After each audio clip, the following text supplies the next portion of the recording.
right? We share the goals and objectives of the Trump administration in terms of getting better terms for our producers, for our exporters, as well as helping our economy here at home.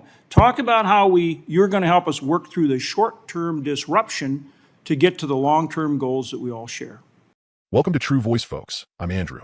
In this hearing clip, there's a lot of backpatting and some cornball sports jokes at the start, but don't let that distract you. The real content is about how the Trump-era tariffs and AG policies have hurt family farmers and how the GOP plans to cover it up. Now let's watch the video. Senator Hogue. Thank you, Mr. Chair. I want to welcome both of you. And Mr. Lindberg, I understand you have ties based on the esteemed senator from Vermont making references to your ties in the New England area of the country. But really now we consider you a Dakotan. And so we're very pleased not only to see you here and your wonderful family, and I want to welcome all of your family, and also the governor and First Lady. Thank you for being here. Great to see all of you, and Mr. Westdale as well, your family. Great to see them here as well. My first question is for you, Mr. Lindberg. Undoubtedly, you are a South Dakota State Jackrabbits fan, and of course, that's a very big rival to the North Dakota State Bison. And so if you are confirmed for this position, are you going to be able to set that rivalry aside and be fair to the North Dakota farmers and ranchers, as well as all of our other great ranchers and farmers across this country? I will. Very good. All right. The other questions are going to be easier, no doubt about it. Go Yotes. Oh, really? The Coyotes. Wow. All my Jacks fans at home, go Jacks, but go Yotes. All right, I got you. Well, we've got a great school, too, at both the university and North Dakota State. And we're great rivals. And, of course, if the South Dakota teams win, I always root for them as they go on to the national playoffs. Okay, first question is the CCC, Commodity Credit Corporation, is an incredibly important tool that we need and we use for our farmers and ranchers in a lot of different instances, one of which was the MFP back during the first Trump administration when we were taking on China in regard to tariffs and other trade issues. Do you feel it's an important tool, and that we continue to keep it as an important tool for agriculture? I do. Okay. The next one is sugar program is a huge industry in our state. Our ranking member just left, but also Senator Smith is on this committee. That's probably north of $3 billion industry, family-based farms in North Dakota, Minnesota, probably not as much in South Dakota. Incredibly important businesses and ag sector for our state. The sugar program is incredibly important, and it goes directly it's absolutely aligned with what President Trump's trying to do and make sure that we don't have unfair trade practices. We don't have dumping into this country that wipe out our domestic industry. So do you support the sugar program and that it's enforced strictly? I do. Okay. As far as trade, and you may have said some of these in your opening remarks. I apologize, I wasn't able to be here.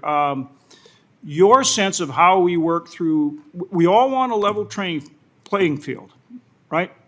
We share the goals and objectives of the Trump administration in terms of getting better terms for our producers, for our exporters, as well as helping our economy here at home. Talk about how you're going to help us work through the short-term disruption to get to the long-term goals that we all share.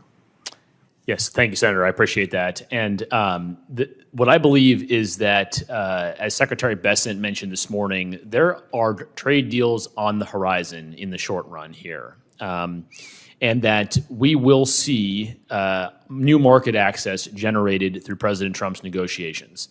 And I look forward to the boon that will come to our family farms when we get those trade deals signed in the not-too-distant future. The president has also made very clear through a post he put out on social media that he will have the farmers and ranchers' backs should there be a need for that at that time. I believe that will not be necessary at this moment, but certainly I will follow the president's direction that should that be needed in the future, we'll be there to support them. Okay. And have you had substantial dialogue with USTR already and talked to Jameson Greer about, how you can work to effectuate better terms for our producers? So I don't think that'd be appropriate for me at this stage to have those substantive discussions. Ambassador Greer and I served as chief of staff. He was at USTR and I was at XM in the first Trump administration. We built a relationship through that. And so I look forward to having regular communications with Ambassador Greer and his team. Yeah, he's a very impressive guy. His approach is spot on. He absolutely solid. He's got a great staff. And so I think working together, you guys are going to be a great duo. My final question is in regard to the Farm Bill.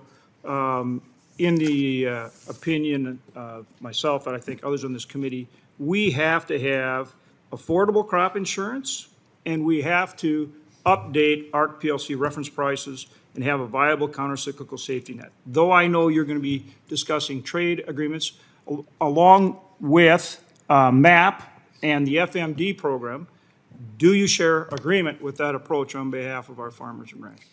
I certainly would love to utilize the MAP and FMD program to open up vast new market opportunities for our farmers and ranchers. All right, and out of respect for my time, Mr. Westhill, I'll save my questions. So first off, Senator Hoeven wants to talk about the Commodity Credit Corporation like it's some magical safety net. Sure, it helped farmers during Trump's trade war with China, but let's not forget, that trade war was completely unnecessary in the first place. Trump created a problem, then threw billions at it to look like a savior. Let's be real, the CCC is our taxpayer money, and too much of it ends up in the pockets of massive agribusinesses, not small family farms. If you're going to use it, fine, but reform it. Make sure it helps the little guy, not just the same old corporate donors. Now let's talk about this so-called sugar program. Hoeven says it's a $3 billion industry for North Dakota and Minnesota. That's fine. We want rural economies to thrive. But protecting U.S. sugar from global competition isn't about family farms anymore. It's about protecting a handful of corporate sugar giants who use subsidies and quotas to keep prices high and competition out. If you care about fair markets, where's the concern about consumers paying more and small farmers getting boxed out of international markets? Lindbergh says there are trade deals on the horizon, and Trump will have the backs of farmers. Well, were those deals during the actual trade war? Rural communities suffered under Trump's chaotic trade policy. Exports plummeted and suicide rates among farmers climbed. And now we're supposed to believe the same people who caused the mess are going to fix it? Look, I do support expanding MAP and FMD programs to open up new markets for farmers, especially the sustainable and organic growers who are often left out. But it can't just be a talking point. These programs need to be funded properly and implemented fairly. If we want to really support American farmers, we need policies that put people before profit. In the sweetheart deals for big AG, invest in local food systems, support regenerative practices, and yes, open up markets, but smartly, not with reckless trade wars and crony bailouts. Being a patriot means holding our leaders accountable. It means fighting for fairness, not just flag waving. If you agree, hit that like button, subscribe, and let me know in the comments what you think real farm policy should look like.